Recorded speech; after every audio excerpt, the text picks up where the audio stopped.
y'all, it's Ashley at Bookishrealm. I always say that like y'all don't know who I am, but you could be a new viewer, so you may not know who I am. And I'm here to talk a little bit about things that I don't like in books, which I was thinking about like videos to do for the month of June, and I was like, you know what, like I haven't done this video yet, and like so many people have done this video and I have not done it, and I don't know how like I haven't done it because there are some things that I don't like in books. And so I was like, well, let me write them down and let's talk about them, because some of these things may surprise you. Some of these things I often complain about, so maybe you won't be that surprised. So let's go ahead and jump in. But before we dive into my short but worthy list to listen to, I would like to thank Book of the Month for sponsoring this video. So before I even begin to tell you a little bit about what Book of the Month is, which I'm hopefully like all of you do know, one cool thing that Book of the Month has done recently is they've launched a podcast, which if you're like me, if you have a commute in the morning or you're at work and you have some desk time, or you're just a podcast type of person, I highly recommend checking this out. So the name of the podcast is Virtual Book Tour, and it's charted #1 in the arts category on the Apple Podcasts and #4 in the overall arts pod on Spotify. So it's doing really, really well. It's really, really interesting. I have had the opportunity to listen to a little bit of it, and I have enjoyed what I've heard. Like, if you love author interviews, this is definitely a podcast to check out. For instance, they've already interviewed Kelly Garrett, who is the author of Like a Sister, which I'm so looking forward to reading that one. I'm thinking about either saving that for the fall or getting it done before the summer. I haven't quite decided yet, but it's going to be one of those two. So the podcast is hosted by Brianna Goodman and Gerard McFarlane, who are two members of the Book of the Month editorial team. So that's really, really cool that the team is actually conducting all of these interviews. I think that's fascinating. It's very hands-on and I love that.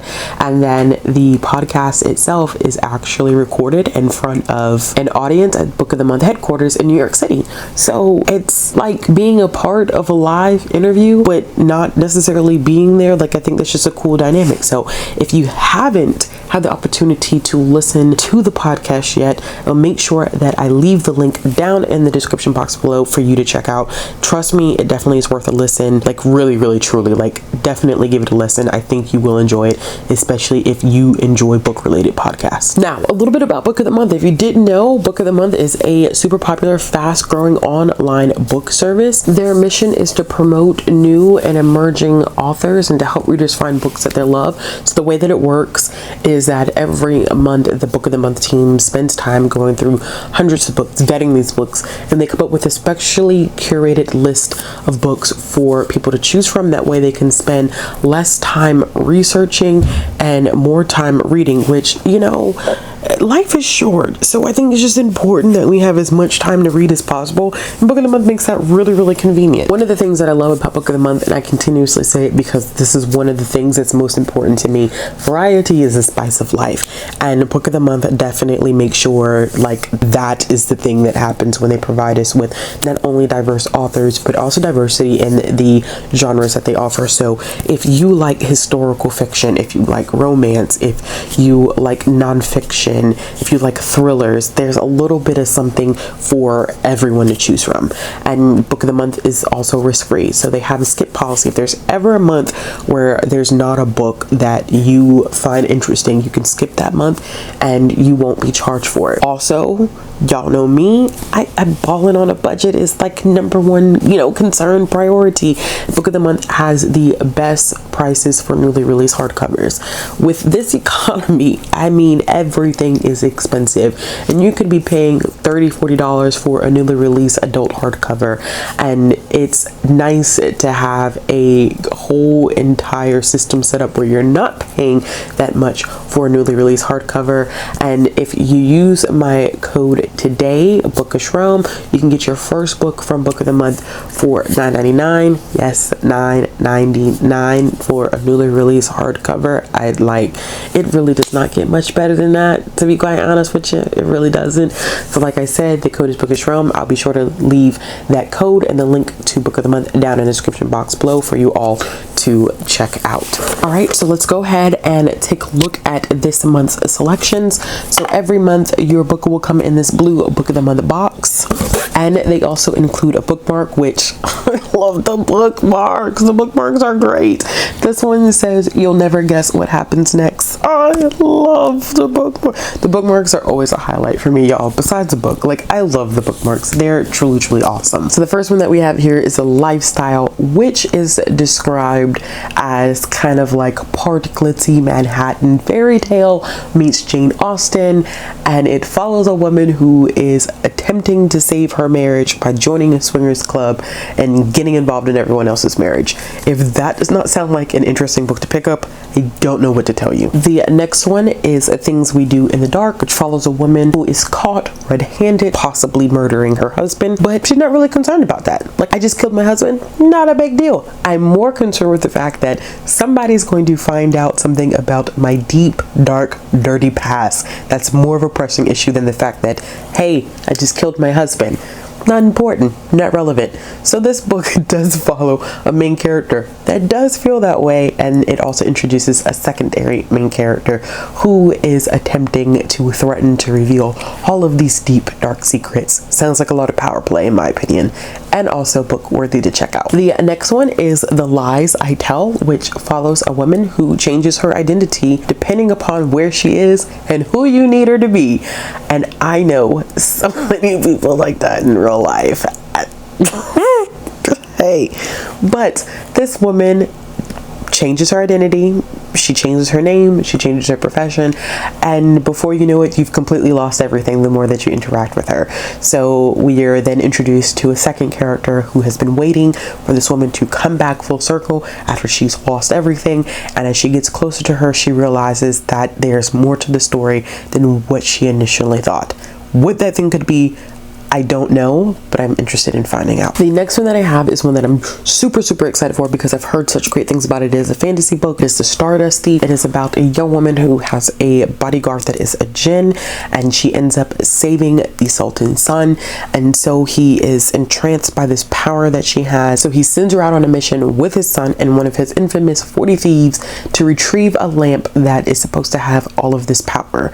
And so we follow them on this fantastical journey where the main character learns that everything that she thought about herself in her life is not exactly what it is. And so this, I've heard great things about this one, so I'm excited to pick it up. And the last one that we have here is Woman of the Light, and this is a book that follows a story of love and betrayal and fate that spans 5 generations of an indigenous Chicano family living in the American West. If you know anything about me, you know that I'm a huge fan of any type of like family saga or any books that span generations, kind of like in the same vein of Pachinko or Homegoing by Ya Jessie.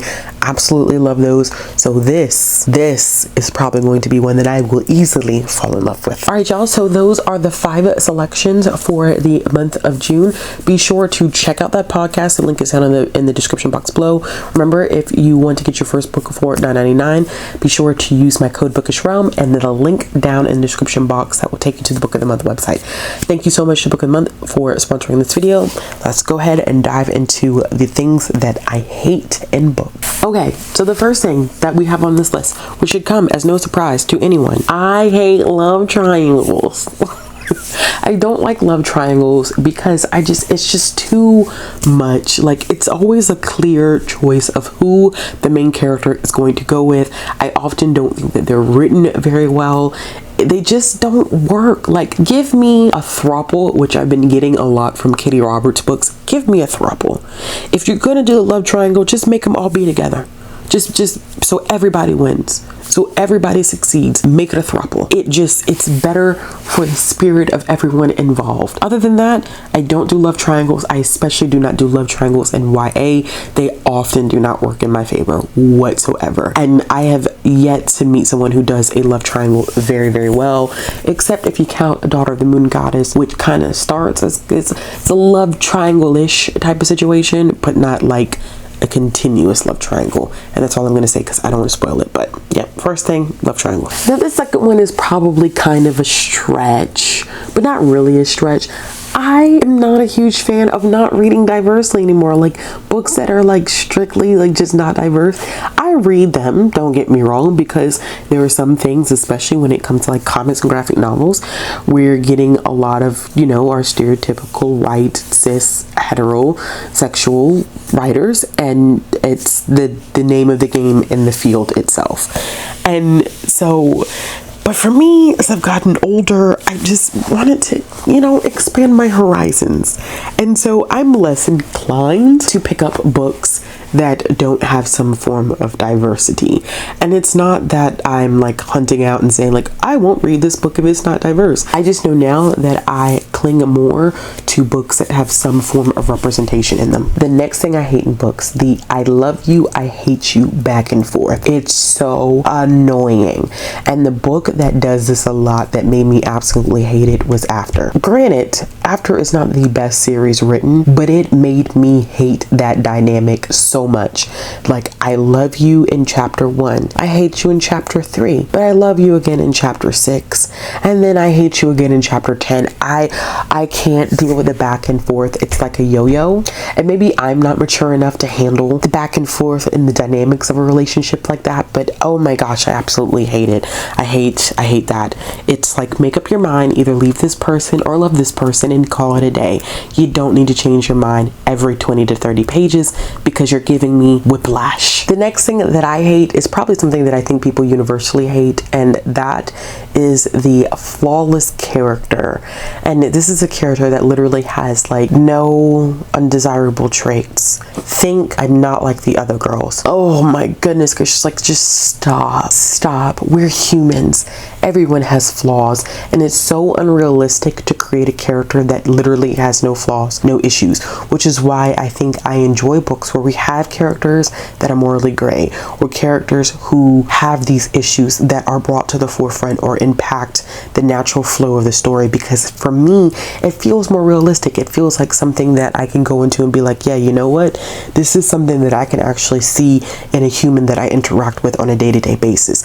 But dealing with characters who literally just have like, there's nothing wrong with them, I'm kind of like, but that's not real. So then the actual essence of the story being realistic, something for me to connect to. And keep in mind, I read a lot of contemporary realistic fiction, literary fiction type stuff, so it's ultra important for me, because of the actual genre itself, that I get characters that are flawed, not so flawed that they're unlikable characters. And even then, in some cases, like I've read a thriller where every character was unlikable and I adored the book because of the nature of the book itself. But I think that it just makes sense to have flawed characters because we're dealing with humans. Like, they should not be perfect, and it makes things very awkward when you have that one character that is perfect and everyone around them is flawed. It just creates a very awkward dynamic in the story that I personally don't enjoy. So I look forward to reading about flawed characters that don't necessarily always have their shit together. It's important. Maybe it's important to me because I don't have my shit together. And I want to read about people like me. So this is not necessarily like a trope or a character thing. It's a quote. And we have all got to stop. I've seen this in middle grade. I've seen this in YA. I've seen this in adult. I've seen this shit in real life. And quite honestly, we've got to stop. And the quote is, I released a breath that I didn't realize I was holding, or something to that effect. Please stop.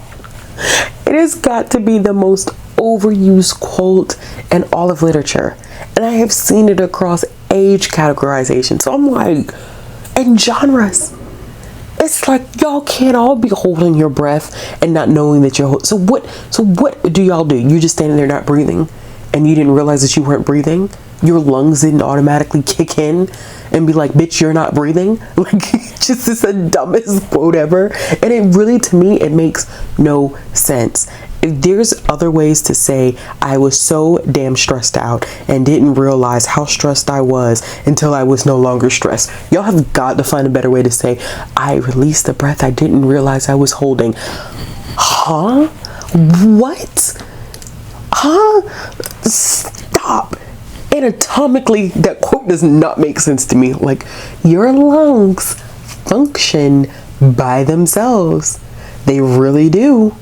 And if you're holding your breath, baby, I promise you, you know that you're holding your breath. Like, if it wasn't used so much, maybe I wouldn't be so particular about it. But holy shit, y'all use it too much. Stop. It's gotta stop. Second to last thing, horrible pacing. Horrible pacing. And I'm a big judge of pacing. It's one of the biggest things that I critique or praise whenever I do written reviews on Goodreads.